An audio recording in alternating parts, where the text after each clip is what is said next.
우리 한 절씩 교도하도록 하겠습니다. 요한복음 15장 18절에서 27절까지 제가 먼저 18절을 읽겠습니다. 세상이 너희를 미워하면 너희보다 먼저 나를 미워한 줄 알라.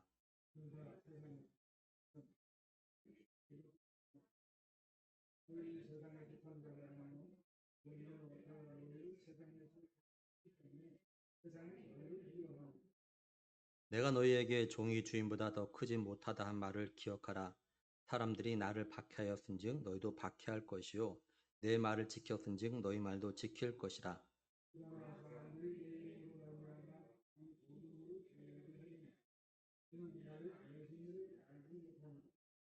내가 와서 그들에게 말하지 아니하였더라면 죄가 없었으려니와 지금은 그 죄를 핑계할 수 없느니라.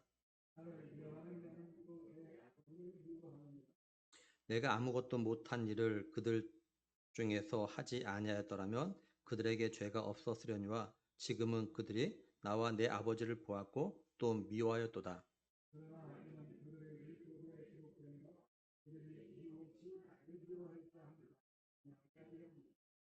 내가 아버지께로부터 너희에게 보낼 보혜사 곧 아버지께로부터 나오시는 진리의 성령이 오실 때 그가 나를 직언하실 것이요.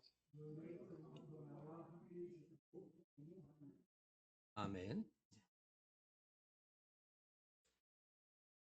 예수님은 제자들에게 너희가 열매를 많이 맺어서 내 제자됨을 갖다가 이렇게 증명하면은 하나님께서 그걸 보시고 영광을 받으실 거라 이렇게 말씀을 하셨어요.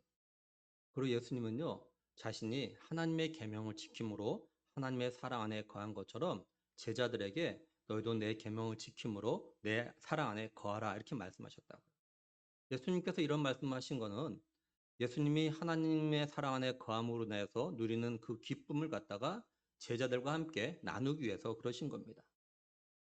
예수님께서 제자들에게 내 계명은 너희가 서로 사랑하는 것이라 이렇게 말씀하시고 나서 사람이 자기 친구를 위하여서 목숨을 버리면 이것보다 더 큰 사랑이 없다라고 이렇게 말씀을 하셨어요. 예수님께서 이 말씀을 하신 건 예수님께서 제자들을 위해서 이런 사랑을 베푸실 걸 갖다가 말씀하신 겁니다. 그래서 예수님은요, 제자들에게 너는 내 친구라 이렇게 말씀하셨어요. 근데 제자들이 예수님을 향해서 나와 친구 관계를 맺자라고 먼저 하신 것이 아니라 예수님께서 제자들 갖다 택하셔가지고 친구 관계를 맺자라고 하셨다라고 말씀합니다.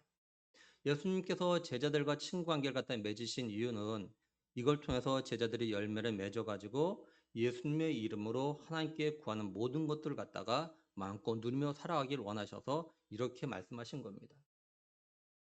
그러니까 예수님은요 제자들이 자신을 갖다 따르고 또한 예수님 자신과 친구 관계를 맺음으로 인해서 이 땅에서 좋은 많은 것들 갖다가 마음껏 누리며 살아가길 원하셨던 거예요. 예수님은 제자들에게 이제 이런 말씀을 하고 나서 이제 말을 갖다 이제 바꾸십니다. 어떻게 바꾸시냐면요. 오늘 말씀을 잘 보면 미워하다라는 말을 갖다 7번 하시고 박해라는 말을 갖다가 2번 하셔요. 그러니까 예수님은 지금까지는 정말 사람들이 듣기 좋은 뭐 사랑, 친구, 뭐 기쁨 이런 걸 이야기하셨는데 이제는 듣기 싫어하는 말들, 뭐 미워한다, 박해 이런 걸 듣기 싫어하는 말씀을 갖다가 하실 걸 이제 이야기하고 계신 겁니다. 그럼 먼저 예수님께서 뭐라고 하시냐면 18절에 보면요. 세상이 너희를 미워하면 너희보다 먼저 나를 미워한 줄 알라 이렇게 말씀을 해요. 그러니까 아직까지는요. 세상이 예수님의 제자들 갖다 미워한 건 아닙니다. 근데 예수님이 하신 말씀을 통해서 보면은 이제 세상이 훗날 제자들 갖다 반드시 미워할 거라는 것을 갖다가 알 수가 있어요. 이런 때가 오면 정말 세상이 제자들 갖다 미워한 때가 오면은 예수님은요 제자들의 알라고 하십니다. 뭘 알고 알라고 하시냐면은 세상이 너희를 갖다 미워하기 전에 먼저 나를 미워했다는 걸 갖다 너희들 알아라 이렇게 말씀을 하셔요. 그러니까 예수님의 이 말씀을 갖다 잘 생각해 보면요. 예수님은 세상이 자기를 갖다 미워할 걸 갖다가 알고 계시다라는 거죠. 근데 세상이 예수님만 미워하는 것이 아니라 예수님의 제자들도 미워할 거라라는 겁니다. 일반적으로 사람들이 어떤 경향이 있냐면요. 누군가를 갖다 미워하면 그 사람과 관계되는 사람들까지도 미워하는 그런 경향이 있어요. 그 사람이 그 사람과 관련된 사람이 자신에게 어떤 나쁜 짓이나 잘못한 것 없음에도 불구하고 내가 미워하는 사람과 어떤 관계가 있다는 이유 하나 때문에 미워하는 경향이 있죠. 예를 들면 부모 사이에 서로 안 좋은 관계가 있는 사람이 있어요. 그러면은 그 부모 사이에서만 안 좋은 관계를 유지하는 것이 아니라 그 사람의 자녀들까지도 안 좋게 보는 그런 경향이 있죠. 그래서 내 자녀가 그 사람의 자녀들과 같이 어울려 노는 것을 갖다가 막으려고 하는 그런 경향이 있어요. 예수님께서 지금 이 말씀을 갖다 하고 계신 겁니다. 예수님은 세상에 자신을 갖다 몹시 미워하고 있다는 걸 알고 계십니다. 왜냐하면 여기 미워하다라는 단어는요, 현재형으로 되어져 있어요. 헬라가. 그러니까 세상이 어느 날 갑자기 예수님을 갖다 미워하는 것이 아니라 이미 세상은요, 예수님을 갖다 미워하고 있었던 겁니다. 요한복음 7장 7절에 보면요. 세상이 너희를 미워하지 아니하되 나를 미워하나니 이렇게 말씀을 해요. 그러니까 지금 세상이 예수님을 미워하고 있는데 제자들은 아직 미워하지 않고 있는 겁니다. 근데 이제 그 세상이 예수님의 제자들도 미워할 거라는 거예요. 예수님은 이런 때가 오면 제자들에게 세상이 널 미워하는 것 때문에 이걸 이상하게 여기지 말라라고 지금 말씀하고 계신 겁니다. 이건 오늘 우리에게도 그대로 적용이 돼요. 사도 요한이 이거에 대해서 요한일서 3장 13절에서요. 형제들아 세상이 너희를 미워하여도 이상히 여기지 말라 이렇게 말씀을 해요.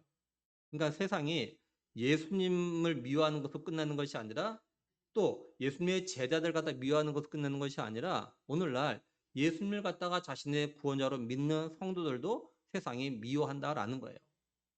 그래서 세상이 이렇게 미워할 때 이걸 갖다가 이상하게 여기지 말고 당연하게 여기라라고 사도 요한 또한 이야기합니다. 그러면 예수님은 세상이 왜 제자들을 또한 오늘 우리들 갖다가 미워할 거라라고 말씀하실까요? 19절 보면요. 너희가 세상에 속하였으면 세상이 자기의 것을 사랑할 것이나 너희는 세상에 속한 자가 아니요 도리어 내가 너희를 세상에서 택하였기 때문에 세상이 너희를 미워하니라 이렇게 말씀을 하죠. 이걸 갖다 메시지는 이렇게 번역해 놨습니다. 너희가 세상의 기준대로 살았다면 세상이 너희를 자기네 사람으로 여겨 사랑했을 것이다. 그러나 내가 너희를 선택해서 세상의 기준대로 살지 않고 하나님의 기준대로 살게 했으니 세상이 너희를 미워할 것이다. 이렇게 번역했어요. 한마디로 예수님께서 세상에서 제자들 갖다 택해서 예수님에게 속하게 했기 때문이라는 겁니다. 다시 말해서 제자들은 본래 세상에 속해 있었어요. 근데 예수님께서 제자들을 택해가지고 예수님께 속하게 만들었기 때문에 세상이 예수님의 제자들 갖다 미워한다라고 말씀하고 계십니다. 다른 말로 하면 제자들은요 본래 세상에 속해 있었어요. 근데 예수님께서 제자들 갖다 뽑으셔가지고 자기 편으로 만드신 겁니다. 그래서 세상이 예수님의 제자들 갖다가 미워한다라는 거예요. 좀 더 말하면 예수님께서 제자들 갖다가 택하신 이후로 제자들은요 세상 사람의 삶의 방식을 갖다가 따르지 않았던 겁니다. 제자들이 하나님 나라의 백성의 삶을 갖다가 따라 살아갔던 거예요.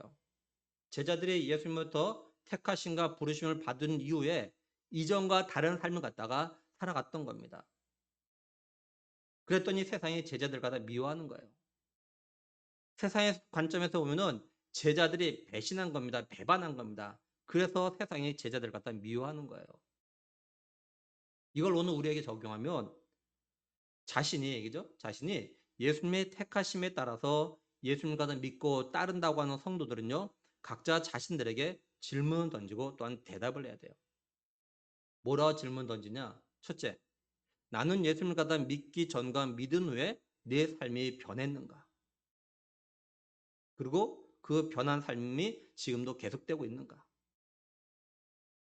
둘째는 세상 친구들이 또는 세상에서 나를 알던 사람들이 예수님 믿는다고 하더니 너 정말 변했구나 라고 하는 말을 갖다가 내가 들어봤는가? 그리고 또한 지금도 듣고 있는가?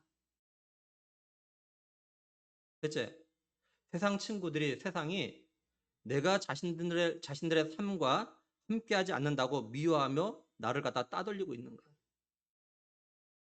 그런 친구들이 내게서 떠났는가? 아니면 그 친구들이 나를 갖다 미워하고 따돌리는 게 싫어가지고 그 친구들 앞에서 예수님을 만나기 이전의 삶을 아직도 그들과 함께하고 있진 않나? 한마디로 하면 세상 친구들이 나를 보면 변했다고.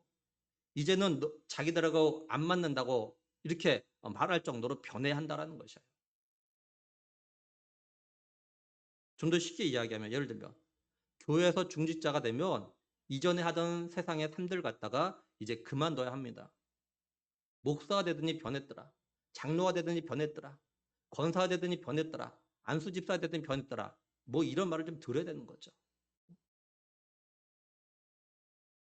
만약에 내가 예수님의 택하심을 갖다 받았다고 믿는데 내 삶의 방식들, 생활들이 변하지 않았다면 자신에게 다시 한번 나는 정말로 예수님이 세상에 속해서 세상 속에서 나를 택하셔가지고 세상에 속하지 않게 하셨다는 걸 갖다가 믿고 있나 물어봐요. 그리고 자신은 분명히 이걸 믿는데 아직도 세상의 삶의 방식을 갖다가 따라서 살고 있다면 내게 뭐가 문제인가? 이걸 갖다 좀 생각해 보라라는 거예요. 그리고 이 문제 가지고 기도하셔야 됩니다. 내가 정말로 예수님이 나를 갖다 세상에서 빼내가지고 예수님의 삶의 방식을 따른 사람으로 만들었는데 내가 아직도 세상을 따라가고 있다면 도대체 내가 뭐가 문제인가?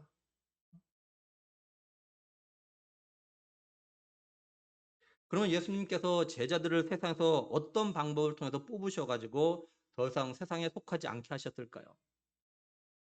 요한복음 17장 14절 보면요. 내가 아버지의 말씀을 그들에게 주었사오매 세상이 그를 미워하였사오니 이는 내가 세상에 속하지 아니함 같이 그들도 세상에 속하지 아니함으로 인함이니이다. 이렇게 말씀을 해요. 이걸 메시지는 내가 그들에게 아버지의 말씀을 주었는데 하나님을 모르는 세상은 그것 때문에 하나님 말씀 때문에 그들을 미워했습니다. 내가 세상 방식을 따르지 않았듯이 그들도 세상의 방식을 따르지 않았기 때문입니다. 이렇게 번역했어요.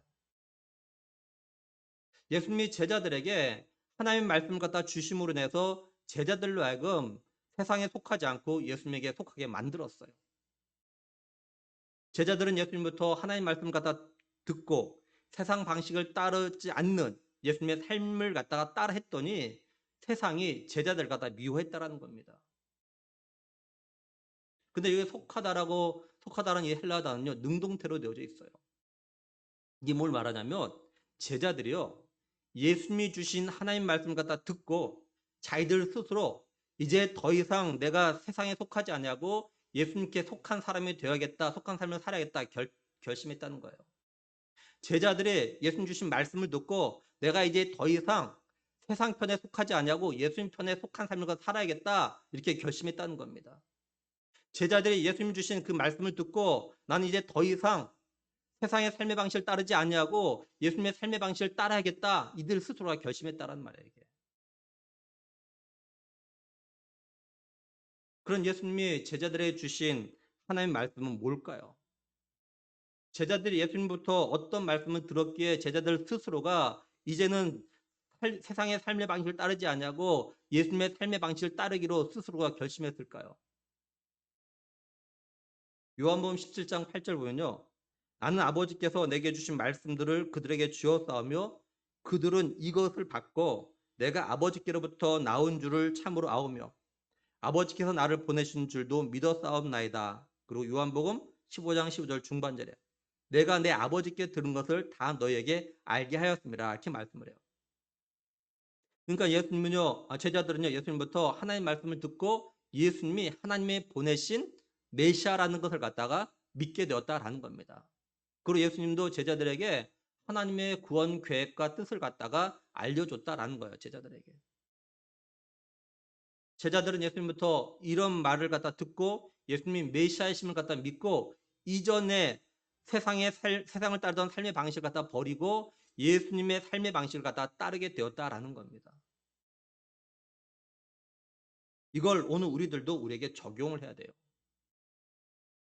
오늘 우리들도 하나님 말씀을 듣고 예수님이 하나님의 아들이시고 나의 구원자 되심을 갖다 진실로 믿으며 이제 더 이상 세상의 삶의 방식을 따르지 않냐고 예수님의 삶의 방식을 따르기로 결심해야 되는 겁니다. 우리들이 진실로 예수님 나의 죄를 위해서 십자가 못 박혀 죽으시고 부활하시고 구원자 되심을 갖다 믿게 되면요. 우리의 가치관과 관점이 변하게 되어 있다라는 것이에요.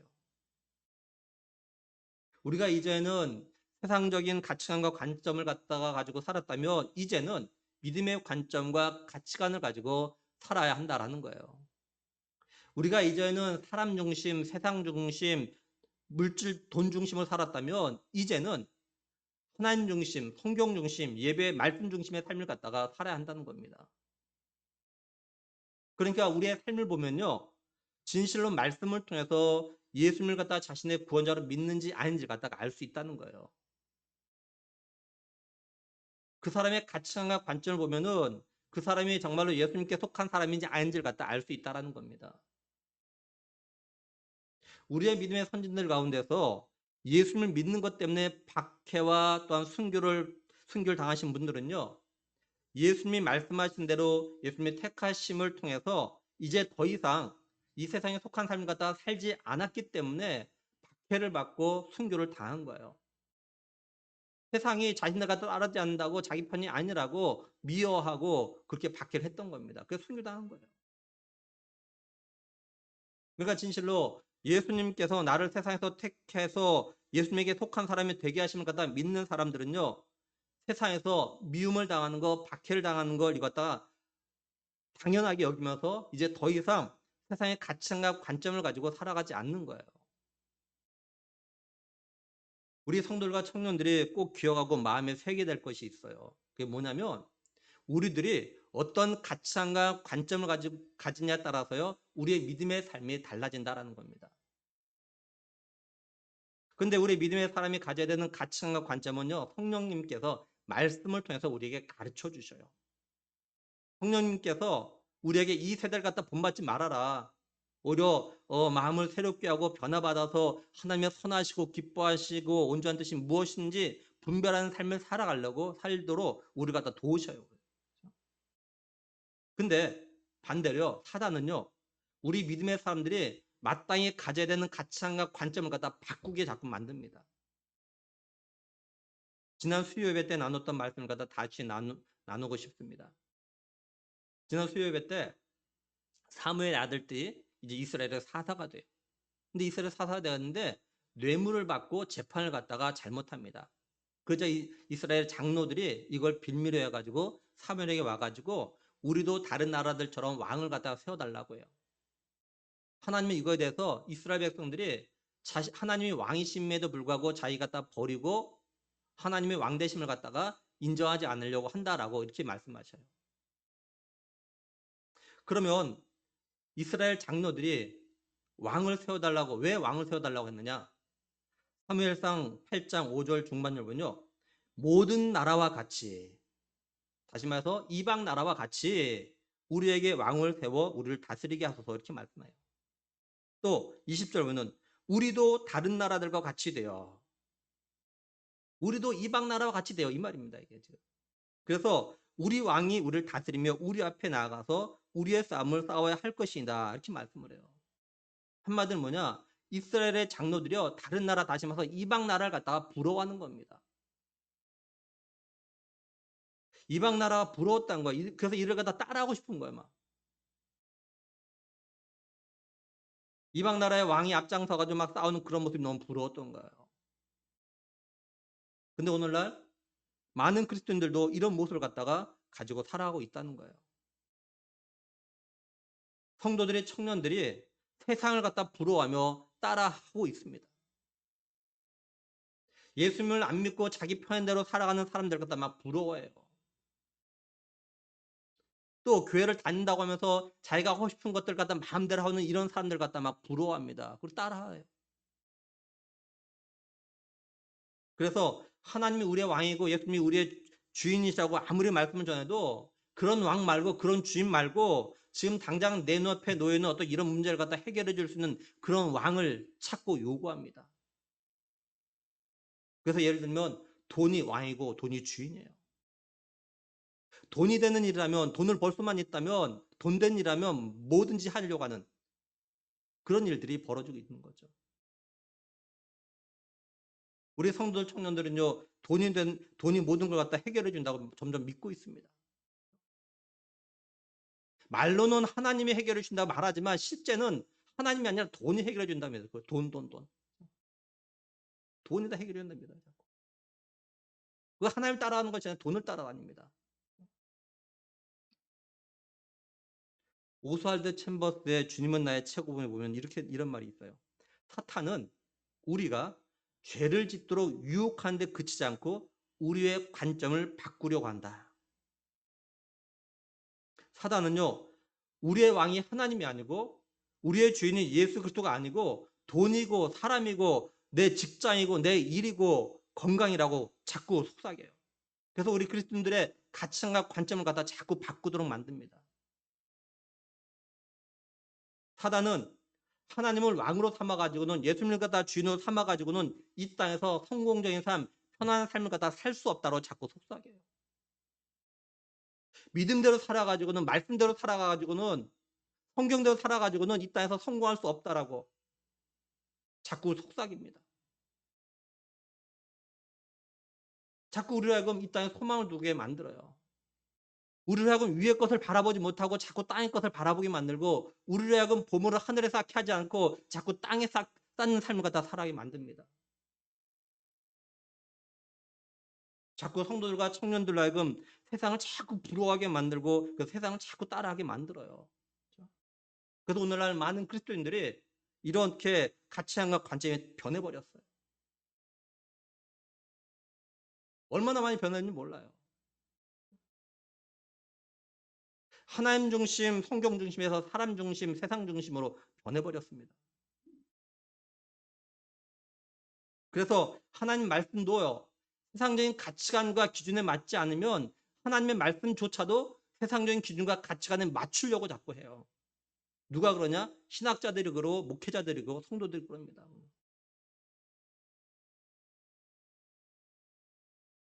기독교 변증가인 C.S. 루이스가 이런 말을 했어요. 형통은 사람을 세상에 붙들어 맨다.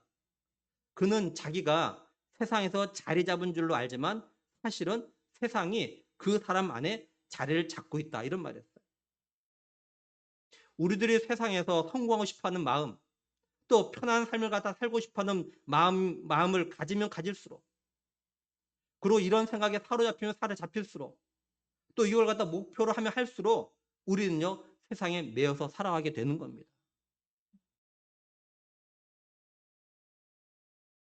자기가 세상에서 어느 정도 성공하고 어느 정도 자리 잡으면 내가 믿음 생활도 하고 헌금 생활도 하고 뭐 말씀 생활도 하고 헌신과 충성의 삶을 갖다 살겠다고 하지만 정작 그런 위치에 서게 되어지면요 그 사람 안에는요 이미 세상의 것들이 자리 잡고 있기 때문에요 올바른 믿음의 삶 그리고 자기가 결심했던 삶을 갖다가 살아갈 수 없게 되는 거예요. 근데 성도들과 청년들이 이걸 몰라요. 왜? 사단이 이들의 생각과 가치관과 관점을 갖다 완전히 바꿔버렸기 때문에 그래요. 이렇게 생각과 가치관이 바뀌게 되면 어떤 일이 일어나냐? 정말 자기를 위해서 하는 말도 듣질 않는다라는 거예요. 이스라엘의 장로들과 백성들이 왕을 구하자 하나님께서 이제 그 사무엘을 통해서 만약에 왕이 세워지면 왕으로 인해서 겪게 될 어떤 수고라든지 고통, 이 힘든 것다가 이야기하십니다. 그런데도 불구하고 이 장로들과 백성들이 어떻게 하냐? 사무엘상 8장 18절은요. 그날에 너희는 너희가 택한 왕으로 말미암아 부르짖되 그날에 여호와께서 너에게 응답하지 아니하시다. 그러자 백성들이 뭐라고 하냐? 사무엘상 8장 19절에 백성이 사무엘의 말 듣기를 거절하여 이르되 아니로소이다 우리도 우리 왕이 있어야 하리니. 왕을 세워지면 너희가 그 왕 때문에 부르짖어도 하나님께서 응답도 안 할 거야 이렇게 말해도 아 괜찮다고 우리 괜찮다고 아 괜찮다고 왕 세워달라고 이런 이처럼 사람들의 가치관과 관점이 바뀌면요 아무리 진리를 말해줘도 바른 삶을 갖다 이야기해줘도 죄를 갖다가 가르쳐줘도 죄라고 가르쳐줘도요 자기 고집으로 듣질 않아요.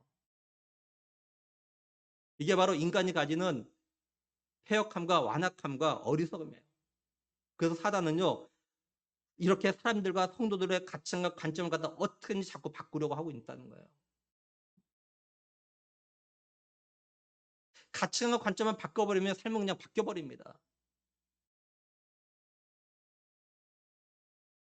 사단은요, 우리 예수님을 믿는 성도들과 청년들이 성경적인 가치관과 관점을 가지지 못하도록 자꾸 방해해요. 오늘날 보면 어떻습니까? 문화를 통해서 막 바꿔버려요. 영화, 드라마, 자꾸 어떤 매스컴 이런 이 매체를 갖다 미디어 매체를 갖다 통해 자꾸 바꿔요. 그래서 그리스도인들이요 생각이 많이 바뀌어 버렸어 막. 뭐 동성에 대한 거라든지 동성 결혼이라든지 뭐 이런 것들이 가치관이 점점 그리스도인들 사는데도 막 변해 버렸어요 막 점점.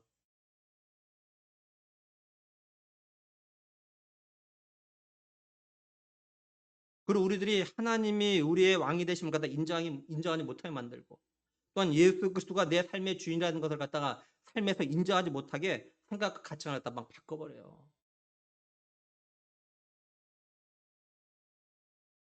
우리 성도들, 청년들로 하여금 돈이나 사람이나 자기 직장이나 자기 꿈을 갖다가 자기 주인 삼게 만들어 버립니다.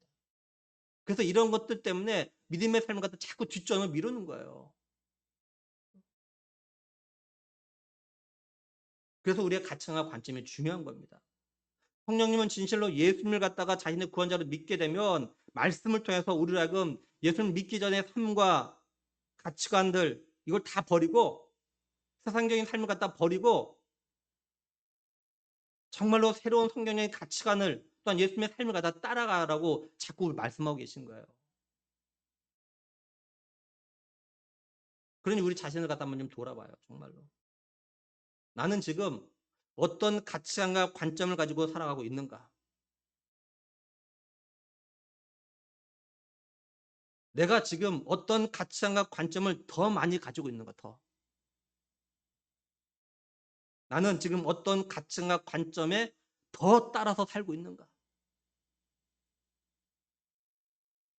정말로 하나님 중심의 삶을 더 많이 따라가고 있는가? 아니면 점점 나도 모르게 세상적인 삶의 중심으로 따라가고 있는가? 잘 보라는 거예요.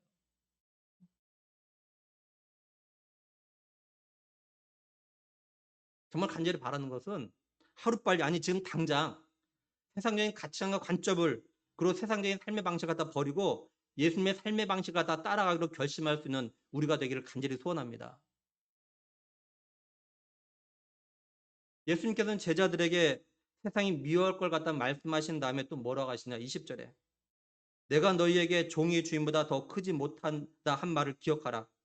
사람들이 나를 박해하였은즉 너희도 박해할 것이요 내 말을 지켰은즉 너희 말도 지킬 것이라 이렇게 말씀을 해요.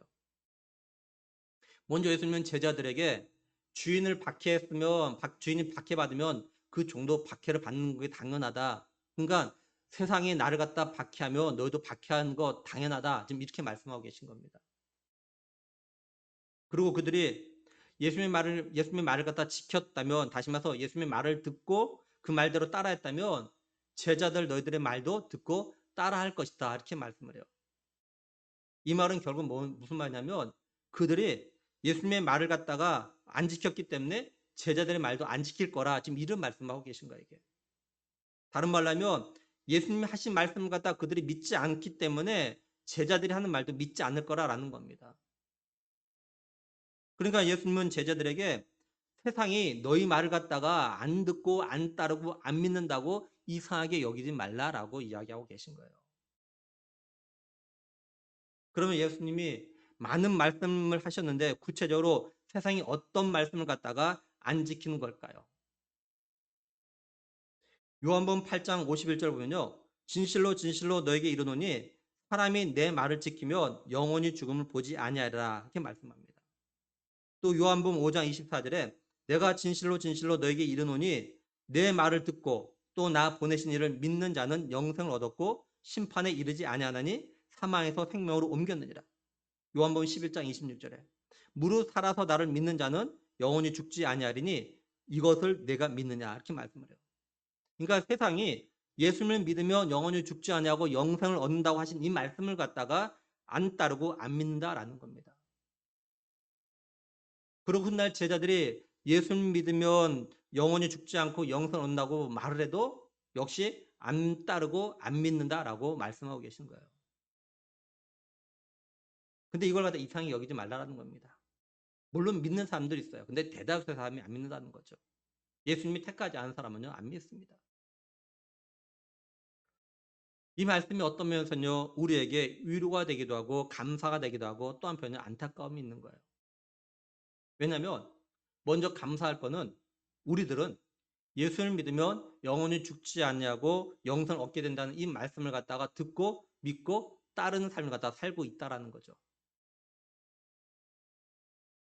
그리고 위로가 되는 거는 우리가 우리 주변 사람들에게 예수님 믿으면 천국 간다고, 예수님 믿으면 영원히 죽지 않게 된다라고 말을 해도, 전도를 해도 그들이 믿지 않고 따르지 않는 건 우리의 믿음이 부족하거나 우리가 전도를 갖다 잘못해서 그런 것이 아니라라는 거예요.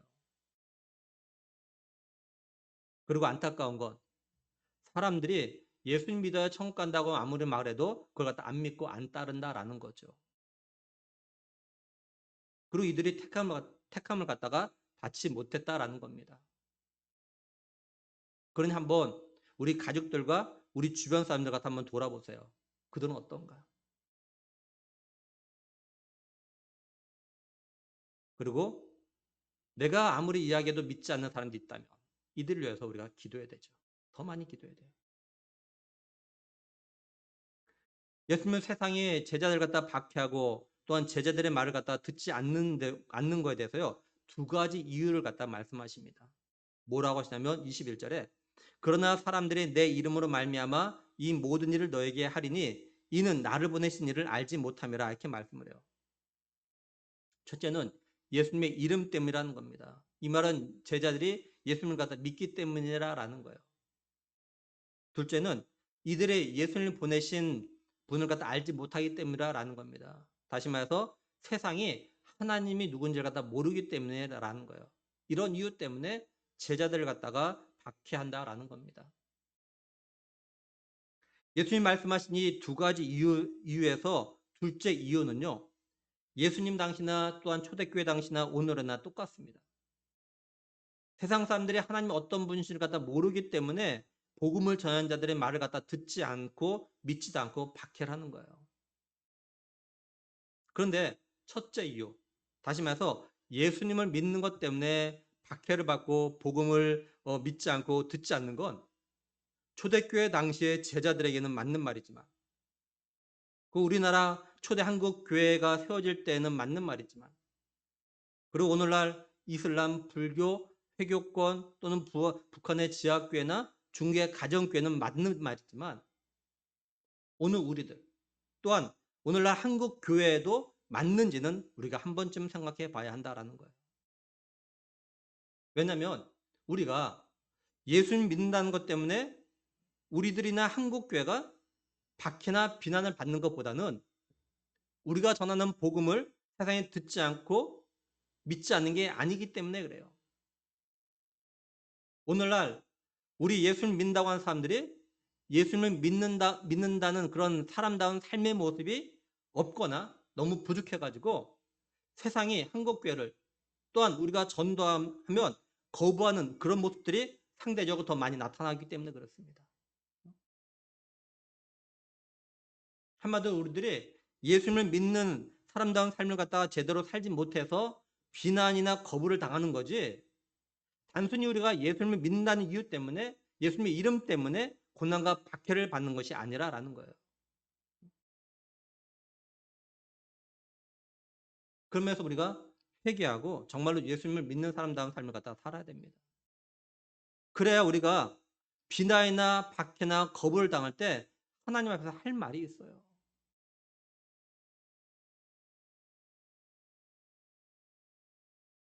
이제 예수님은 세상이 왜 예수님을 미워하고 박해하는지에 대해서 그리고 예수님을 미워하는 게 결국 누굴 미워하는 건지에 대해서 말씀하셔요.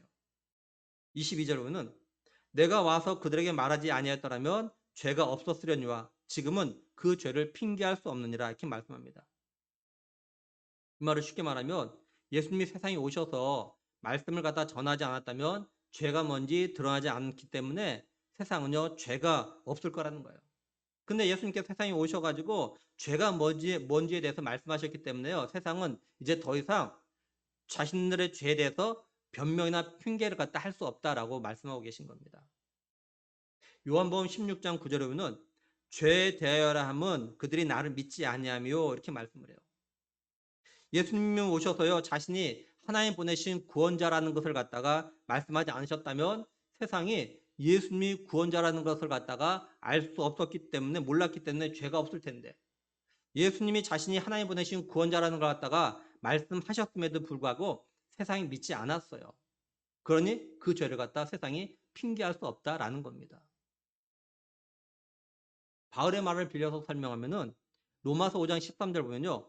죄가 율법이 있기 전에도 세상에 있었으나 율법이 없었을 때는 죄를 죄로 여기지 아니하였느라 이렇게 말씀을 해요. 쉽게 말하면 법이 존재하기 전에도 죄는 있었습니다. 근데 그 죄가 있었지만 법이 없기 때문에 죄를 죄라고 말하지 못했고 또 그 죄에 대해서 벌을 내릴 수가 없었어요. 근데 법이 생겼어요.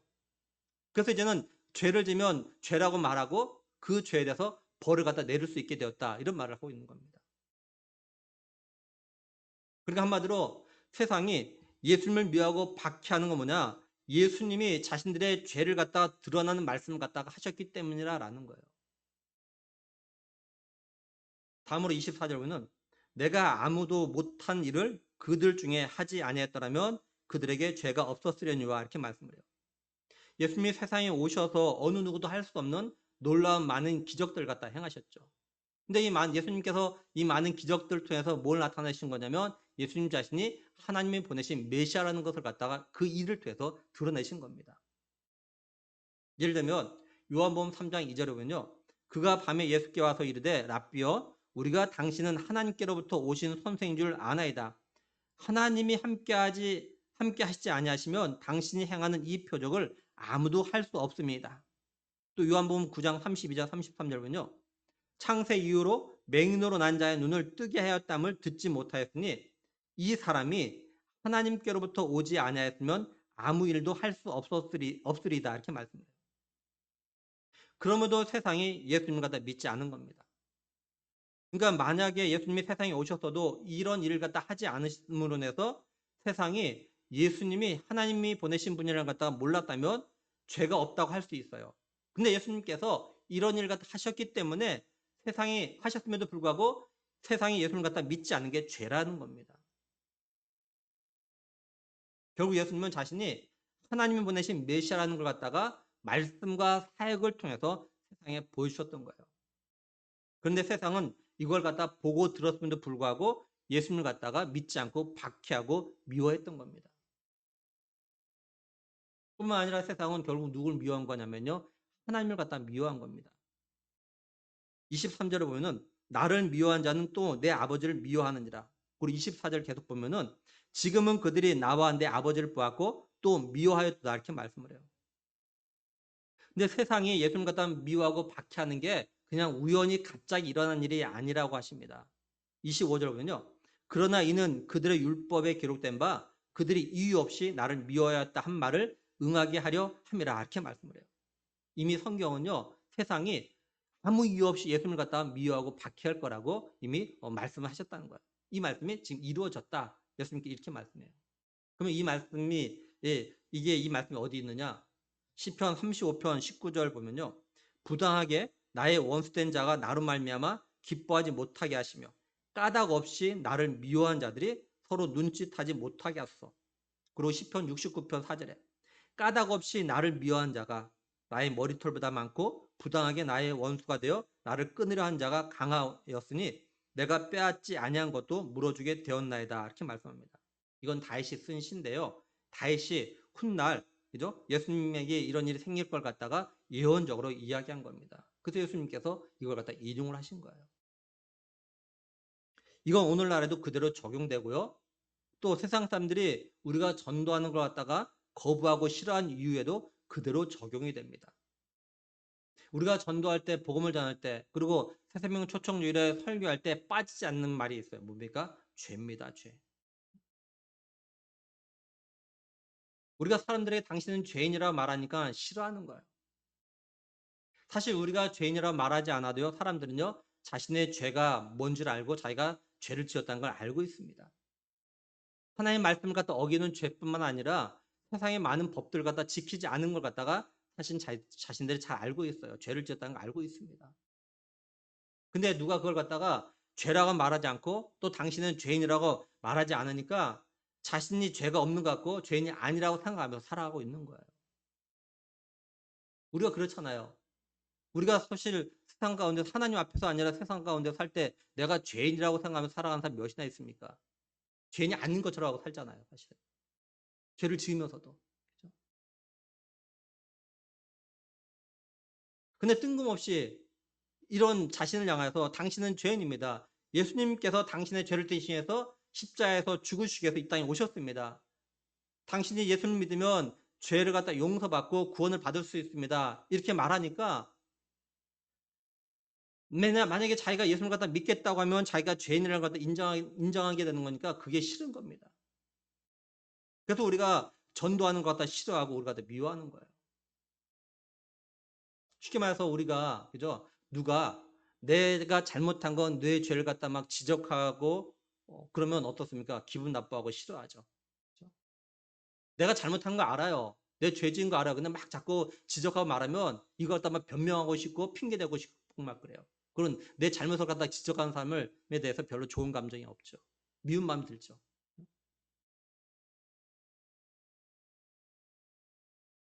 예수님은 세상이 예수님 자신이 누군지 몰라서 또는 예수님이 하나님의 아들로서 하나님 보내신 구원자라는 걸 다 인정하지 않고 박해하고 미워하지만 예수님이 하나님의 아들이시고 구원자라는 것을 갖다가 증언하는 사람이 있다라고 이야기합니다. 26절 보면 내가 아버지께로부터 너에게 보낼 보혜사 곧 아버지께로부터 나오시는 진리의 성령이 오실 때 그가 나를 증언하실 것이요 이렇게 말씀해요. 예수님은요 하나님 보내실 보혜사 진리의 성령님이 예수님 자신에 대해서 증언할 거라고 하십니다. 또 27절에 너희도 처음부터 나와 함께 있었으므로 증언하느니라 이렇게 말씀을 해요. 예수님은요 제자들도 예수님 자신에 대해서 증언할 거라고 하십니다.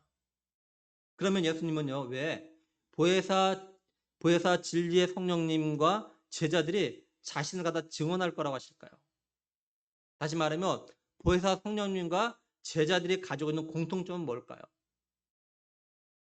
그건 처음부터 예수님과 함께 있었다라는 겁니다. 말씀을 잘 보면 예수님은요 보혜사 진리의 성령님이 하나님 아버지께로부터 온다라는 말 갖다가 반복해서 강조해 주고 계셔요. 이 말은 성령님이 처음부터 하나님과 함께 계셨다는 겁니다. 또한 예수님과 함께 계셨어요. 한마디로 삼위 하나님은요 천지 만물을 갖다 창조하실 때부터 함께 계셨습니다. 그러니 누구보다도 성령님은요 예수님에 대해서 잘 알고 계셔요. 그리고 말씀도 잘 보면요 예수님은 제자들의 뭐라고 하냐 처음부터 나와 함께 있었다 이렇게 말씀하시죠. 예수님이 공생의 사역을 갖다 시작하실 때부터 제자들은요 지금까지 함께하고 있는 겁니다. 그러니까 제자들도 어느 누구보다도 예수님에 대해서 잘 아는 거예요. 예수님처럼 예수님 자신에 대해서 처음부터 함께하는 성령님과 제자들이 자신을 갖다 증언해 줄 거라고 하시는 이유는 오랜 시간 동안 함께 있었기 때문에 누구보다도 잘 알 뿐만 아니라 자신에 대해서 오랫동안 알고 있고 잘 알고 있기 때문에 이들이 하는 말이 진리라라는 것을 갖다가 말하기 위해서 그러는 겁니다. 뭐 쉽게 말해서 우리도 그런 거 아닙니까? 만난 지 오래된 사람과 만난 지 얼마 안 된 사람 가운데서 누가 나에 대해서 더 많이 알고 잘 알겠습니까? 우리도 마찬가지고. 그래서 나와 오래 만난 사람, 오랜 관계를 갖다 가지고 있는 사람들이 말하는 것이 더 옳을 가능성이 많은 거죠.